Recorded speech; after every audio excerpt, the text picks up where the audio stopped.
আল কোরআন আল কারীম আল্লাহ তাআলা এই জিলহজের প্রথম 10 দিনের শপথ করেছেন। এই 10 দিনের ইবাদত আল্লাহ তাআলার কাছে এত বেশি পছন্দনীয় হওয়ার কারণ হচ্ছে এই 10 দিনে আল্লাহ তাআলা উম্মাহাতুল ইবাদাত অর্থাৎ যত মৌলিক ইবাদত আছে সবগুলো মৌলিক ইবাদতের একটা সমন্বয় করেছেন জিলহজ মাসের এই প্রথম 10 দিনে, যেটা বছরের অন্য কোনো সময় কিন্তু পাওয়া যায় না। কারণ এই 10 দিনের ভিতরে সালাত আছে, নফল সিয়াম আছে, সাদাকা আছে, কুরবানি আছে, হজের প্রসঙ্গটা আছে, যেটা বছরের অন্য কখনো এরকম উম্মাহাতুল ইবাদত অর্থাৎ যত মৌলিক ইবাদত আছে সব মৌলিক ইবাদতের কম্বিনেশন সমন্বয় বছরের কোনো সময় কিন্তু আসলে হয় না, যেটা হয়ে থাকে জিলহজ মাসের প্রথম এই 10 দিনের ভেতর। এজন্য এই 10 দিনের ইবাদত আল্লাহ তাআলার কাছে অত্যন্ত বেশি প্রিয়। এজন্য আল্লাহ রাসূল সাল্লাল্লাহু আলাইহি ওয়াসাল্লাম এই 10 দিনে যাতে আমরা বেশি বেশি নফল ইবাদত করি আমাদের উৎসাহিত করেছেন।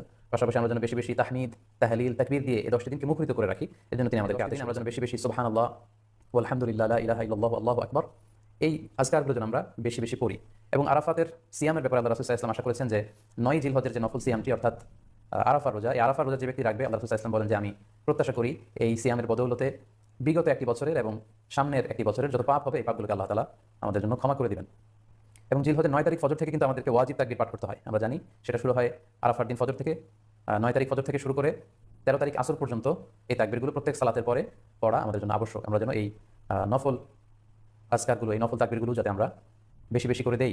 এবং যারা কুরবানি করার জন্য ইচ্ছা পোষণ করেছেন তারা যেন এই 10 দিনের আগেই তাদের মাথার চুল এবং নখ কেটে পরিচ্ছন্ন হয়ে যান এবং জিলহজের এই 10 দিনে তারা যাতে মাথার চুল না কাটে এবং হাতের নখ না কাটে এই মর্মে আল্লাহ রাসূল সাল্লাল্লাহু আলাইহি ওয়াসাল্লাম আমাদেরকে